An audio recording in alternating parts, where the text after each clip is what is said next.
Tourisme avec une présence en force de la Polynésie au salon de la plongée sous-marine, porte de Versailles à Paris. La dizaine de clubs de plongée du Fénois se disputent une clientèle exigeante à la recherche de destinations exotiques. Et pour attirer les apnéistes et les plongeurs en bouteille, les professionnels locaux ont leurs atouts de séduction. Regardez plutôt le reportage de nos confrères d'Outre-mer Première.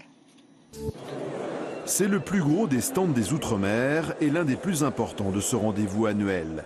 La Polynésie s'affiche, y compris dans les allées de ce salon spécialisé. Car l'enjeu économique est important pour le territoire, Tahiti est l'un des 5 spots majeurs au monde en matière de plongée sous-marine. Les passionnés ne s'y trompent pas, l'affluence est là, même si c'est difficile pour les professionnels du Fénois de mesurer leur impact sur les réservations. Alors, le retour sur investissement sur la destination Polynésie, elle est compliquée à mesurer. Par contre, ne pas être présent, ce serait une erreur fondamentale pour s'assurer qu'ici, les gens puissent se renseigner pour venir. Donc on ne peut pas ne pas être présent sur un salon comme le salon de la plongée. La Polynésie française a beau être un Eldorado de la plongée sous-marine, elle n'en demeure pas moins une destination éloignée et très coûteuse. Pour rester attractif, les professionnels locaux doivent faire des choix, comme ce moniteur de plongée qui s'est reconverti en croisiériste spécialisé. On propose un package. Le package, c'est de visiter la Polynésie au travers, effectivement, de croisières organisées en pension complète avec hôtesse skipper, et d'y accommoder effectivement les plongées sous-marines.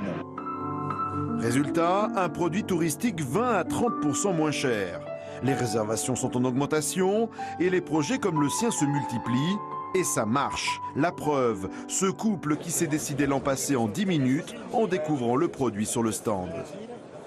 Découvrir un pays par la mer et par les plongées, c'était... Pas avoir de transfert, pas avoir besoin d'avoir des transferts en avion, des transferts pour aller d'île en île, là c'est idéal.